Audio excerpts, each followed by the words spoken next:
नाकामी का लफ्ज इंसान की समातों पर और उसकी फिक्र पर कोई खुशगवार तासुर नहीं छोड़ता, लेकिन ये एक हकीकत है कि तहकीक का काम किसी भी शोबे में हो और किसी भी किस्म की हो, वो आसान काम नहीं।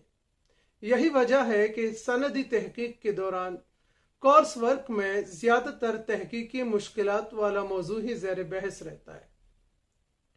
इस सिलसिले में गूगल पर जाके देखें तो अनगिनत मज़ामीन आपको मिल सकते हैं।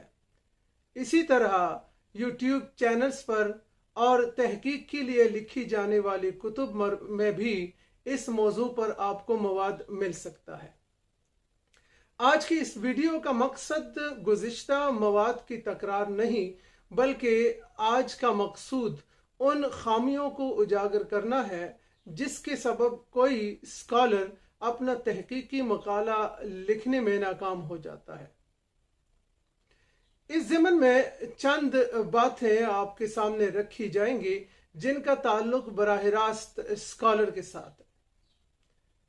देखने में ये आता है कि जब कोई तहकीकी मौजू तहकीक के लिए मंजूर होता है तो मुहक्किक या स्कॉलर अपने मौजू के लिए मवाद की जमा आवरी शुरू करता है और फिर इस काम में वो अपने आप को इतना मसरूफ कर लेता है कि तहकीक के लिए मुकर्ररा वक्त भी इसी मवाद की जमा आवरी की नज़र हो जाता है।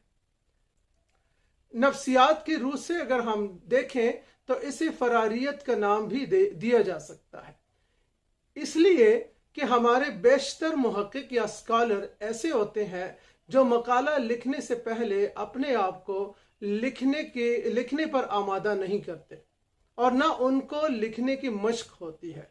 यही वजह है कि वो मवाद पर मवाद जमा करते जाते हैं और आखिर में जब वो एक मवाद का अंबार देखते हैं तो उनका हौसला पस्त होता है और वो लिखने की तरफ नहीं आते। इस ज़मन में जो एक अहम बात है वो ये है कि कोर्स वर्क के दौरान जो असाइनमेंट्स दी जाती हैं उन असाइनमेंट्स की मदद से एक मुहक्किकाना मिजाज को फ़रोग़ दिया जा सकता है।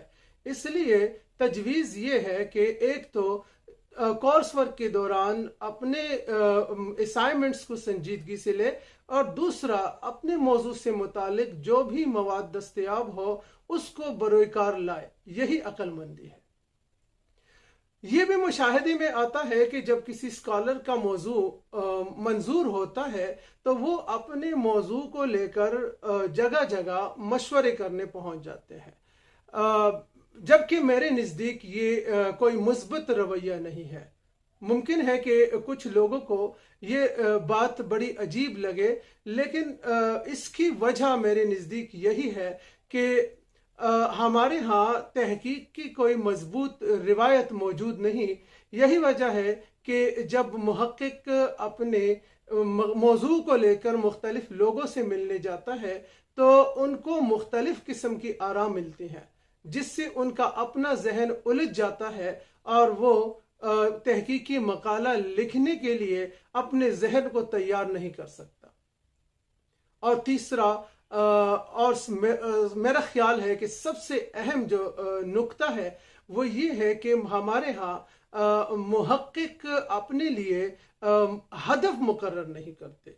हदफ से मुराद ये है कि जब आपका मौजू मुकम्मल तौर पे मंजूर होता है और आप तहकीकी काम शुरू करते हैं तो अपने लिए एक टारगेट रख ले कि इस मौजू के अगर इतने अबवाब हैं तो किस बाब को मुझे कितना वक्त देना है और कितने वक्त में मुकम्मल करना है। और जो स्कॉलर्स अपने मौजू को अपने मूड और मिजाज के मुताबिक लेके जाना चाहते हैं वो अमूमन मकाला नहीं लिख पाते। याद रहे कि तख्लीक में और तहकीक में बुनियादी फ़र्क ही यही है कि तहकीक में मुहक्किक अपने आप को एक मुतय्यन वक्त का पाबंद रखता है, बल्कि रखने पर मजबूर होता है, जबकि तख्लीक कार जो है वो अपने मूड और मिजाज से बाहर नहीं निकल सकता। लिहाजा जो मुहक्किक है वो अपने मतलूबा वक्त के अंदर अपने आप को मजबूर करे कि अपना मकाला लिखे ताकि वो मतलूबा नताइज वक्त पर हासिल कर सके। उम्मीद है कि इन चंद तजावीज़ को मद्देनज़र रखकर आने वाले जो स्कॉलर्स हैं वो अपना मकाला बर वक्त मुकम्मल कर सकेंगे।